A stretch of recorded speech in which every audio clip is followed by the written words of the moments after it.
Chapter 11. The Quit India Movement. The civil disobedience movement came to an end in 1934. The Parliament of England passed an act in 1935 granting certain constitutional rights to Indians. According to this act, Indians were to get more constitutional rights. The Act of 1935. This act provided for the formation of a federation of British-administered provinces and the Indian princely states. Accordingly, the working of the British-administered provinces was to be transferred to the Indian representatives. The rulers of the princely states refused to join the federation on the ground that they would lose their autonomy if they joined the federation. As a result, the federal scheme in the act did not come to fruition.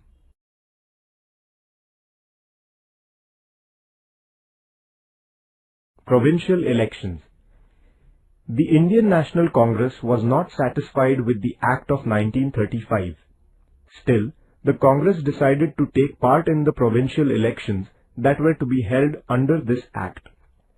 The elections were held in 11 provinces in the country in 1937.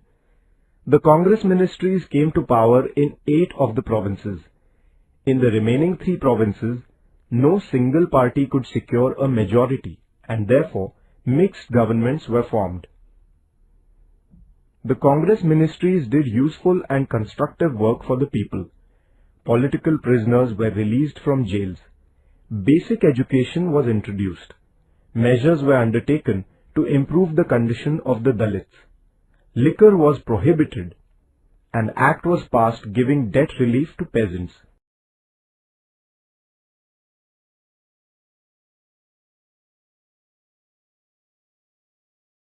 The Second World War and the National Congress.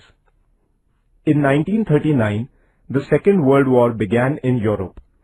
The then Indian Viceroy Linlithgow declared that India had joined the war on the side of England.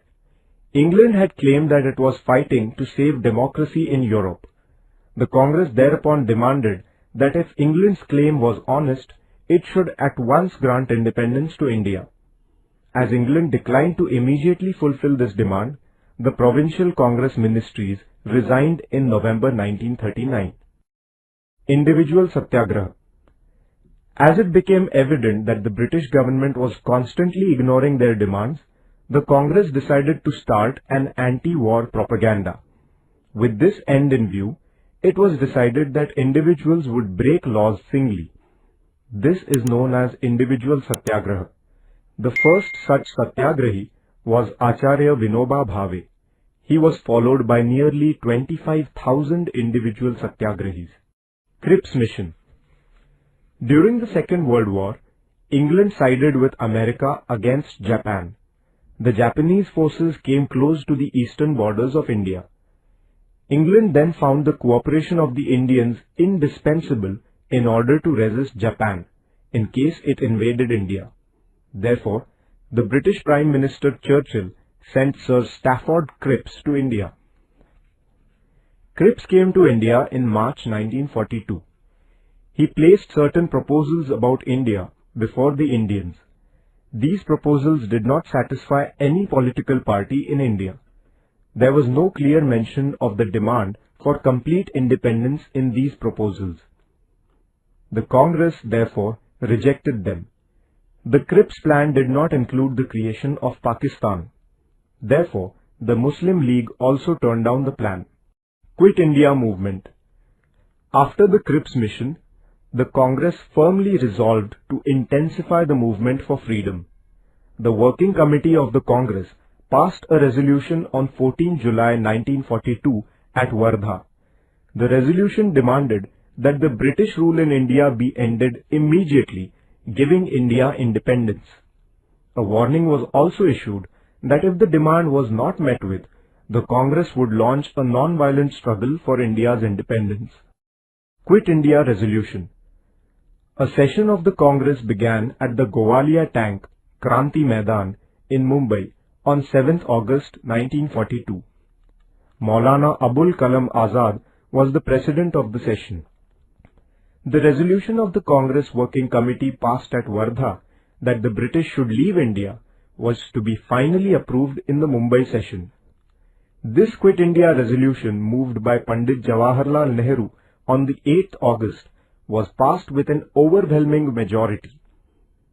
It was also decided to start a nationwide non-violent movement under the leadership of Mahatma Gandhi. Gandhiji said, "Every one of you should, from this moment onwards, consider yourself a free man or woman. The mantra is, do or die. We shall either free India or die in the attempt." Gandhiji thus made a stirring appeal to the people to be ready to sacrifice even their lives to free their country. The people's movement begins. The British government tried to crush the movement before it started. On the morning of 9th August, prominent leaders like Gandhiji, Maulana Azad, Jawaharlal Nehru, Vallabhbhai Patel, etc. were arrested. The news of the arrest of the leaders spread all over the country like wildfire. People's anger knew no bounds. They took out processions in every place. Although the police made lathi charges and opened fire, the agitators were undeterred. People tried to take possession of government offices at many places. At some places, the people attacked jails, police stations and railway stations, which symbolized the oppression of the British government. The police opened fire on the people. Carrying the Indian tricolour, school children in Nandurbar took out a procession. They gave shouts of Vande Mataram. The infuriated policemen opened fire even on these small children. Shirish Kumar, a young student, fell a martyr to this firing. In Maharashtra, the young and the old alike struggled with great tenacity and courage. The struggles at many places like Chimur, Ashti, Yavli, Mahad, Gargoti, etc. have become immortal. Underground movement. Towards the end of 1942, people's movement took a new turn. Its leadership passed into the hands of young socialist leaders who had gone underground. Jai Prakash Narayan, Dr. Ram Manohar Lohia, Chotu Bhai Puranik, Achyut Rao Patwardhan, Aruna Asaf Ali, Yusuf Meher Ali, Sucheta Kriplani, S.M. Joshi, Shirubhau Limay, N.G. Gore, Yashwantrao Chavan, Maganlal Bagdi and others were at the forefront of the movement. The agitators disrupted communication and the government machinery by damaging railway tracks, cutting telegraph wires, blowing up bridges and so on. Groups like the Azad Dasta of Bhai Kotwal in Karjat Taluka of today's Raigad district and the Lal Sena of General Awari in Nagpur rendered the government helpless and witless for several months. Vitthal Zaveri, Usha Mehta and their associates had set up a secret transmission center in Mumbai. It was known as Azad Radio. It used to broadcast patriotic songs, speeches inspiring patriotism, and news about the agitation in the country. This encouraged the people to carry on the agitation. Such transmission centers were in operation for some time at Kolkata, Delhi and Pune. Establishment of parallel governments. People drove away the British officers from the districts of Midnapur in Bengal, Balia and Azamgarh in Uttar Pradesh, and Bhagalpur and Purnia in Bihar, and then established parallel governments there. Kranti Singh Nana Patil established a parallel government in the district of Satara. He was a source of inspiration for the people. With the help of his associates, he ended the British administration there and established a people's government. This government looked after such works as collecting taxes, maintaining law and order, punishing the criminals and so on. This government appointed people's courts which dispensed justice. The people too accepted the verdicts of these courts. To inculcate the love for their nation in the minds of the children, various organizations like the Rashtra Seva Dal, Azad Sena, Tufan Sena were formed. This government also undertook constructive work such as opposing the tyranny of money lenders, prohibition of liquor, propagation of literacy and opposition to caste distinctions.